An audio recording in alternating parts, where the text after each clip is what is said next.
or maybe somebody's had like a not good experience and they don't want that to be the case anymore. Or they thought, oh, I thought you just show up at the birth provider's place and then have this baby, and they had something that didn't go right. And they're like, wait, I didn't know I had a say on some of these things, or that didn't feel right to me. So then they come back to that. But I think if you have time, effort, energy, knowledge prior, doing all of that birth prep before you go in, you're going to feel a little more comfortable. And instead of feeling like that provider has all the say, I don't think it should ever feel that way, right? Like, we hire them. We're the consumer. We get to tell them we like this, we don't. And we tell them by either coming back to them or finding a new one, right? So I think that's really important. Thank you guys for sharing that. That's really excellent. Anyways, I love that, like, just hearing stuff, even, right? Like, you're not using it for your own pregnancy yet. Yeah, hopefully I don't get pregnant. Yeah. That's not in the plans, but you never know. Yeah, but anyways, that's really awesome. Okay, I have to ask then, tell me something that you thought was like super funny or like made you so uncomfortable when you were listening and editing.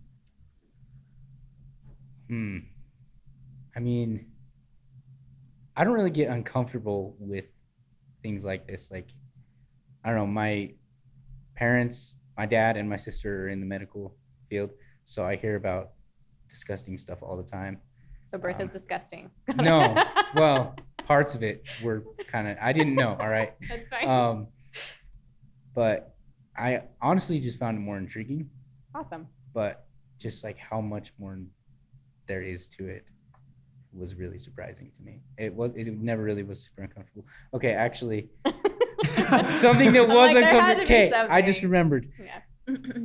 It was actually in our conversation about funny ads, how if something, I can't remember what makes it happen, but basically women will end up with one hole instead of three. That was uncomfortable.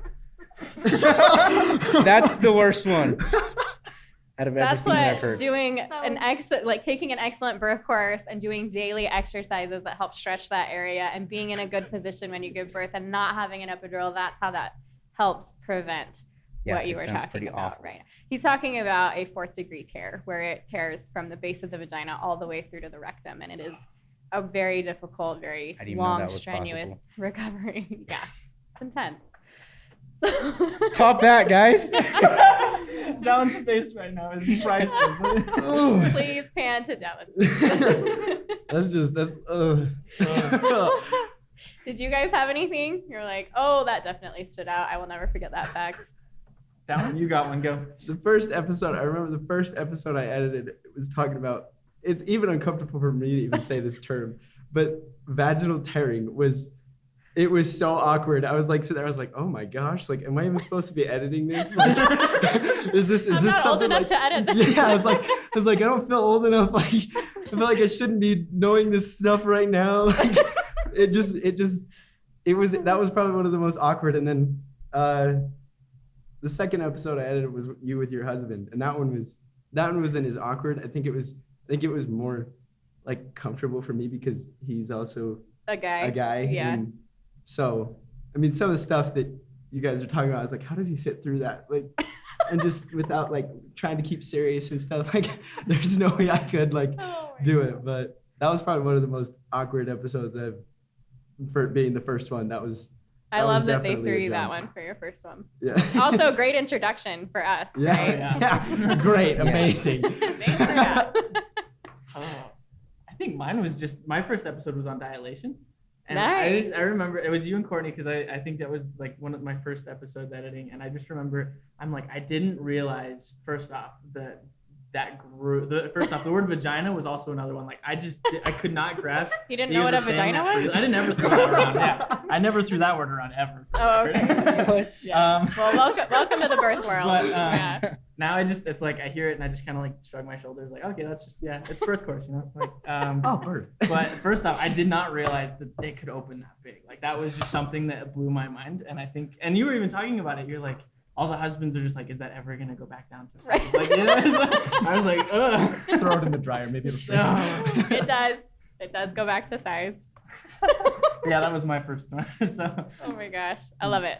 I was gonna say, with dilation, every time that I see like a demonstration of like actually how big it is, it shocks me. every Yeah. single time, even though I know.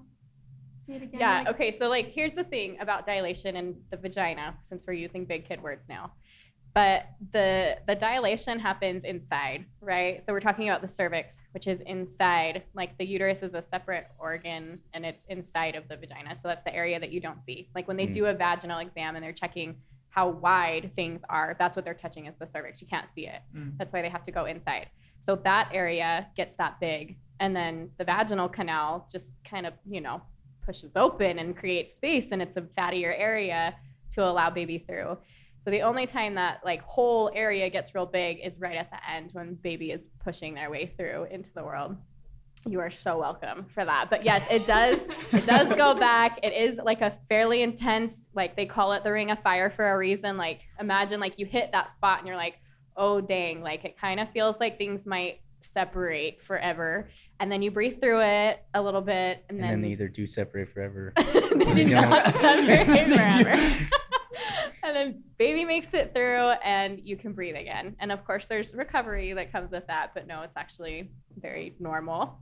And I'm with you though, like even like, right, Halloween time, and we were all looking at, I mean, maybe you weren't, I was looking at like the funny memes that come up of like the pictures of the pumpkins. Have you seen these? I saw that. Yeah, so it's like, this is 1 centimeter. They cut into a pumpkin, and I'll have to put a picture up anyways on Instagram or whatever when this comes out. But they cut into a pumpkin like 1 centimeter, and the hole gets bigger and bigger and bigger. And by the end, that last pumpkin looks like they are screaming, right? Like, and there's a little baby pumpkin inside of it. okay. Yeah, I except see in that. this case, there would be a big baby pumpkin head like coming through it. But yes, very, very, yeah. So good. Glad we all learned something. So one thing that I thought was kind of interesting that I didn't know, I edited an episode talking about like midwives and stuff. And you interviewed somebody from California, from Long Beach.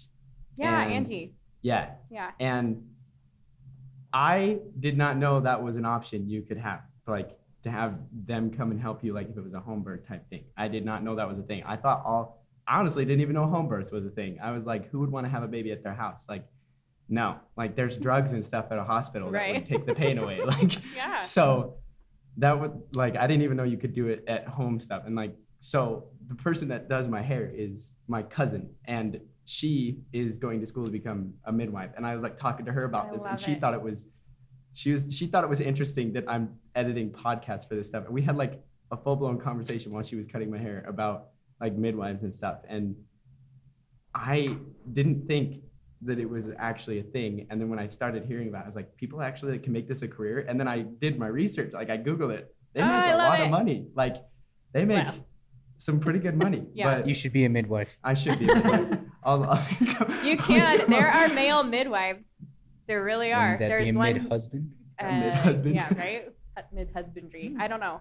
But you absolutely can. I mean, it's just a provider that's helping a baby out, but in, different training. Yeah, I didn't. So I that's didn't- something for you to look into. Yeah, I didn't. Totally. I'm gonna go do it right now. Yeah.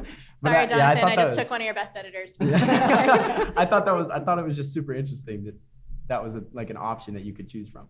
Like, I So didn't know. you said it's your cousin? Yeah, Is she studying to become a midwife out of hospital or in hospital? both apparently. Really? Yeah, so like That's she helps like with birth stuff already. Like she has her own, I wouldn't say course or class. She just helps like, I don't know how to explain it. She helps with like taking care of the like if there's family before like, Oh, okay. like Yeah. kids or something. She helps with them like understand like how to take care of them, what to do with them before or like after, and then Love it. yeah. So, but she says she's going to school. I didn't think you had to go to school for that either. Like I thought you just was like one of those things you kind of just wing and like, yeah, I want to do this one day. Oh, Like, no, we don't wing it. Yeah.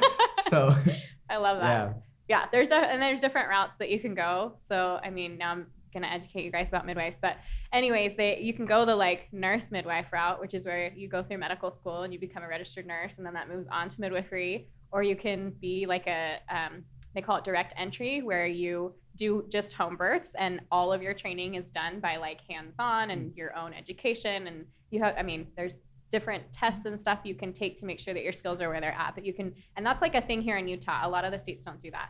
And then the other one is they're like a CPM, so a certified professional midwife, and you can go through like specific schools or different training for that, and you get licensure Anyway, so there's a couple different routes, but I love that you didn't know. What blew my mind about Angie was she didn't know. She was in medical school. She was becoming a registered nurse, and they never said it to her. So she was going towards the like labor delivery, that kind of stuff, and they never mentioned it. She had to figure that out on her own with her own Googling, which just blows my mind that like, why aren't you guys talking about this? That's not really fair for women, right? Mm-hmm.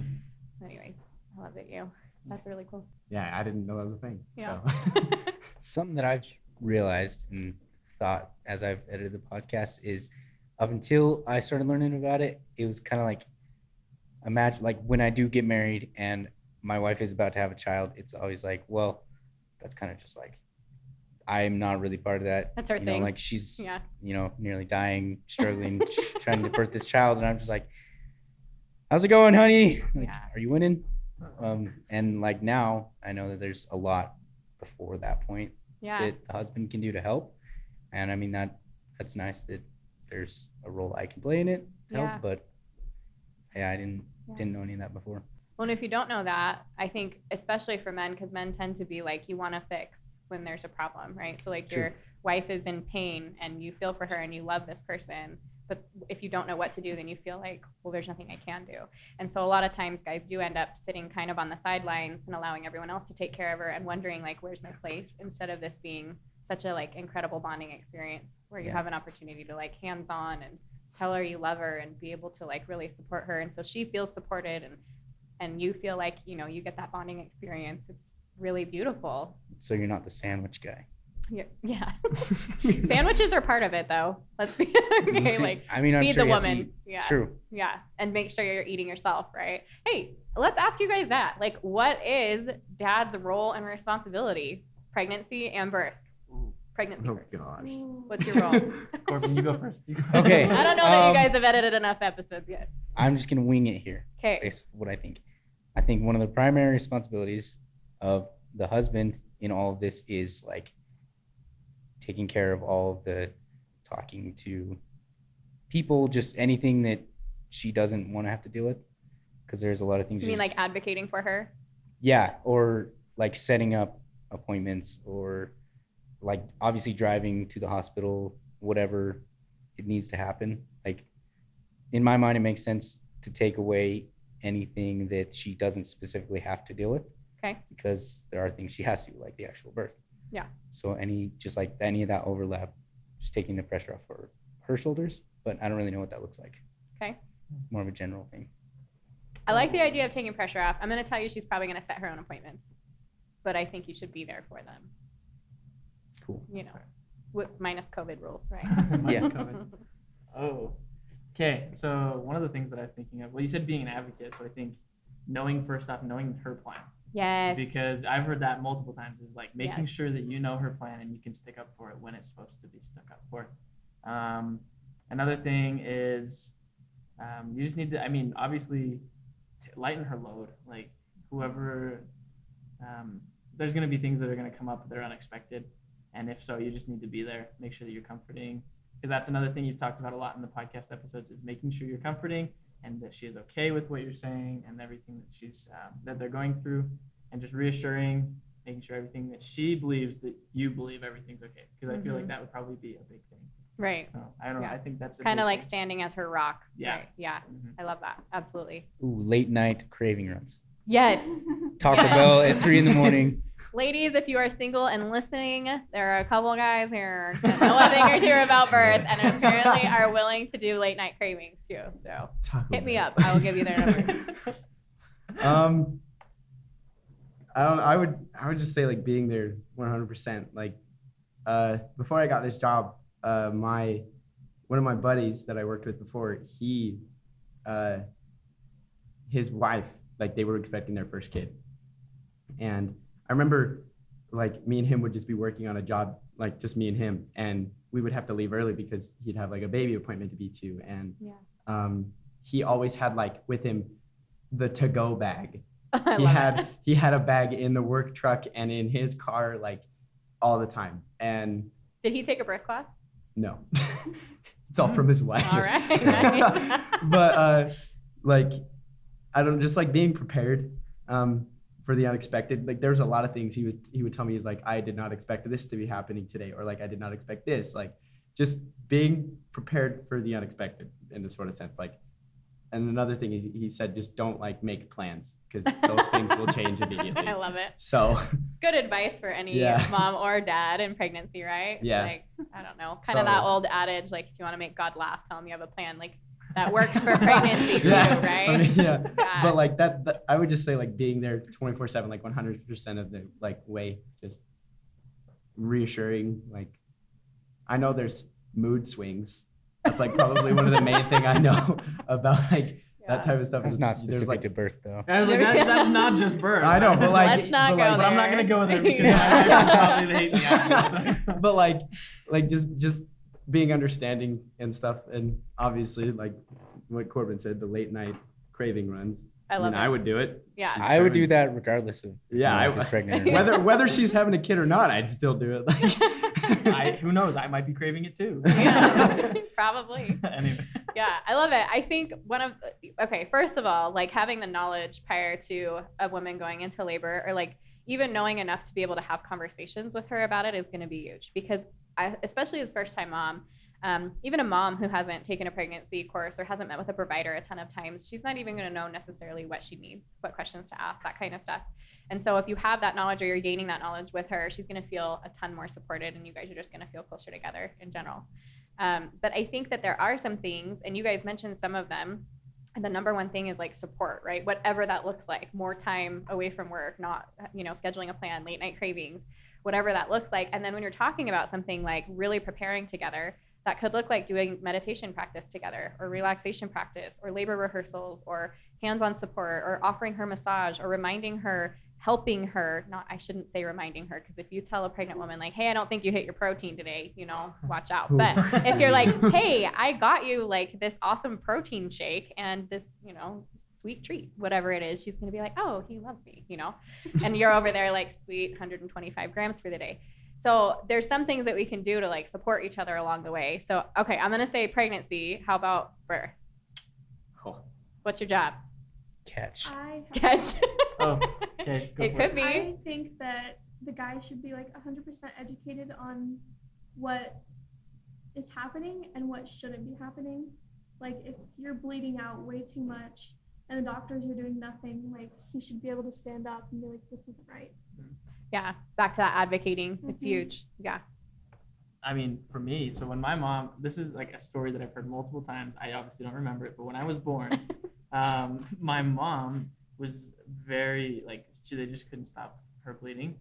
And my dad was doing everything he could to support. And if I remember correctly, at the end of it, he was in the bathroom, like literally about to throw up, because he did everything he could. And as soon as it was over, he was like, okay, now I can leave. It was like, he did what he was supposed to. And then, but at the end, it was still like, it wasn't obviously hard for him. So like, he knew what was going on wasn't right, but he was still trying to be the rock. So I know for a fact that just pushing through for a guy is still going to be hard too. So I think it's trying to prepare yourself for the worst, but hope for the best. Like, try and find the balance in that. I think that's something that I love it. And like you're talking about with that knowledge, like even, okay, maybe he didn't take a birth class, but he's like, this is not normal, but I'm going to stand here. That's huge. That's huge. I'll tell you, I had an experience. It was one of my first times watching a mom get sewn up after she did have, and it wasn't even a big tear. But I remember the midwife was just talking to her. I'm downstairs looking like head on, and the midwife, grabs a chunk of fat and she's like digging this needle into it for the Novocaine, just like to numb her up so she's not feeling any pain, and she's wiggling stuff around or whatever. And I'm like, I'm gonna pass out. And so I, look at the mom and I'm like, I'm gonna go out to the hall real quick and I'll just be right back. She goes, yeah, okay, of course. And I go to the hall and I'm like, I'm gonna collapse. Like, this doesn't feel right. Like I did not, and a couple of times later, like now I can stare at that all day long and it's interesting and fun and all that. But I think that's great advice. Like, we put a lot on you guys, Yeah, I'm bleeding out. So, I expect you to stand there and smile at me. You're That's fine. a lot of You're pressure. totally fine. Don't worry. You got this. Yeah. But we have to remember, like, yes, you guys are people too. Like, it can be really hard to watch your wife or your birth partner go through some really tough things. So I like that a lot. I would say one of the things is like, don't panic. Like, yeah, no matter what's happening, like, because if you panic, then she starts panicking and things just go like crazy. So try to stay calm even in like the worst situations would be like one of my number one things. Yeah. Because then it just like gives her a little bit of reassurance, like, okay, like things are gonna be fine. and we can get through this. Like, just don't panic. Yeah. And the more you know, the less panicking there is, Yeah. right? Yeah. So I like it. So what would you say that the role of the husband is No, I during asked the you. whole thing? I know, and my answer is clearly not good enough. No. About pregnancy. I was just specifically talking about, like, she's probably going to set her own appointment. I was just throwing that out there. Yeah. Like, no, that's what you said. No, I'm just curious, like, what else is there? So, like, for pregnancy or for the birth part? I mean, anything, really. Okay, so for the pregnancy, it would kind of be those things, like I said, like you could learn with her and then think about things like, how's her nutrition and how can I help support that? Or let's do our pregnancy exercises together. Like, that's something my husband would do with me, right? Like, oh, pelvic rocks, okay, like down on the floor, let's go. Or another thing my husband did was like, okay, you're supposed to be squatting every day. And he was really adamant that I do that. And I didn't know why, other than, he finally found something he could tell me to do. He's not here to defend himself. Anyways, but he was like, no, like, for every minute you squat, I'm going to give you a minute massage at night. And I joke about that. I'm like, I had an hour a night, every single night. I love massage. He knew it. It worked for both of us. And then I pushed in a squatting position for 4.5 hours. Like, so I just think that there's some ways that you can support like that. It's the same with, doing meditation together, doing relaxation practice, just reminding of really positive things, going with her to her provider, asking questions, standing up for her, knowing the birth plan, everything that you guys mentioned. And then as far as birth, I hope it's a lot of like hands-on things. I hope that you are able to create a support team, a birth support team that allows you guys to be together really close the entire time so that you have that full support for her. That's why I really recommend hiring a doula or using the nurses and the birth assistants. Dad shouldn't necessarily be the one running around and getting heat packs and chapstick and making sure she's got food and stuff. A doula can take care of that so that you guys have this amazing bond. Dad never has to leave her side. Even if the only thing, and it shouldn't be, but even if the only thing Dad does is sit next to her and hold her hand and tell her she's doing great and he loves her, you have no idea the impact that has. Like, they've done studies when they started adding doulas into birth spaces, and all the doula was to do was to stand there and hold space, as we call it. They stood there, they stood by her, maybe they'd rub her hand or something. They literally did nothing, said nothing. There was no counter pressure. It was just support of another person who believed in her, and it made a huge impact. So imagine being the person that got her pregnant, in other words, like, this person you can be totally vulnerable with and you love so much, and that person standing strong in that, instead of like kicking back and being like, I don't know what to do. So like, that's awkward for her, it's awkward for you, it's not connecting. And so if you have all that stuff in play, then anyways, it can be this like life-changing, it can be a life-changing experience for mom and dad forever. You're going to hold that bond forever. So I'm a little passionate about birth. No. Couldn't tell. Yeah. So I've heard you say doula a lot. So what's the difference between a midwife and a doula? Oh, the number one What does question. doula mean? Like, where does what does that even It's mean? such a weird Like- name. Doula is from a Greek word. I can't remember the word, but it means like, it's a servant. Like, so their job is to serve the mom. That's something like you get asked all the time. Like, when I told my mom I was becoming a doula, she's like, are you really qualified to catch babies? And I'm like, I'm not catching any babies. I'm just here for emotional and physical support for mom and dad. So a midwife is someone who's going to be like checking heart tones and making sure baby's okay and be there to catch the baby. And if there's any emergency, reviving the baby or taking care of mom. And a doula is really like, I'm going to come in and get to know you guys as a couple. We're going to figure out how to make your relationship work really well. I want to know how you handle pain management. I want to know what birth education you have. I want to talk about relaxation practice and all that stuff. And then I want to get really deep on your birth plan to make sure that your preferences are met throughout. And then they can't be an advocate in the way that the dad can, where he can step up and say, nope, she don't want that. We can't say that. We play a background role, but we can make sure that they get the correct questions to ask and the good information that might not be given them fully, especially during labor time. So, for example, a nurse comes in and says, look, baby's heart rate doesn't look so good. I think we're gonna have to either start talking C-section or maybe add Pitocin, or they come in with some recommendation. And it's like, okay, that's really great. Let's wait for her to leave the room.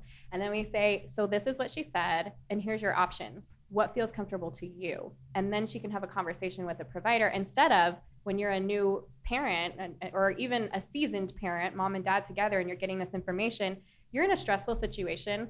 and you're bonded emotionally with this person that you're going through it with. And so it's a lot harder to kind of pull back and say, wait, does this make sense? And so when you have a third party that can say, here's your options, it's like all of a sudden you can take a breath and you can decide for yourself what you choose to do. So in a sort of sense, a doula is kind of like a therapist. No. Okay. Okay. Well, Edit that out. You do have that power. I don't know. Like that's kind of what I. Maybe like a Not a hands-on therapist, therapist. Yeah, just like an I mean, emotional support. mediator, like I understand what you're saying. We also do a lot of hands-on. So it's like, oh, like mom's having, pain in her lower back. Like, oh, let's change positions. Or same with like, the nurse comes in and they're like, heart rate isn't good. Oh, well, yeah, I mean, we could talk cesarean, but maybe we just flip over to the other side and move around on the birth ball for a minute and see if it corrects itself. They have a really comprehensive knowledge of what's normal during labor and during pregnancy. And so they can help facilitate just some answers and things. They're also like a great person to call, talk mucus plug. Those are my favorite text messages to get. It's like, hey, I think I lost my mucus plug. Can I send you a picture? I'm like, yes, of course you can. I can't tell you how many pictures I had. Yes, mucus plug. I'm like, oh yeah, for sure that's a mucus plug. Or it's like, hey, I think I'm having contractions. Their goal is to stay at home as long as possible, but they're like, but I'm having contractions. Should I go to the hospital? And it's like, oh, well, let's talk about that. Where are you feeling them? I listen to them over the phone. It's like, how does she sound as she's talking to me? Is she able to talk through a contraction? So it helps gauge like when it's time for me to come and add extra support before they go into the hospital. And overall, that's going to leave them at home a little bit longer, which makes it less stressful, less likely that contractions are going to stop because of the adrenaline when you get to the hospital. And then she's got that support all the way through. So this person that knew her before pregnancy and is with her during labor gets to come into that new place, which can be a little like discombobulating is the word that's coming to mind. And it makes it a little more comfortable. It's like, oh, I'm still safe because I have my support team, even though I'm in this new environment now during labor. So a little bit of a therapist. Okay, Sure. cool. Yes, we'll go with that. But it's a lot of like hands-on and knowledge and everything like that. I have another question. Go. Before we go, what is so painful about birth? I've always wondered because I'm sure that the tearing stuff is painful and that makes sense. You know what's funny about the tearing is you don't feel the tearing when it's happening. Okay, so then I guess not. So what is painful about about birth? It's the contractions and the different locations that baby is pushing on things.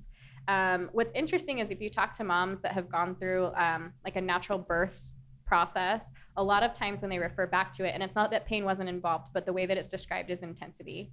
And I do think that there's a difference. So we can call it pain, and that's totally healthy and wonderful to do. You can absolutely call it that.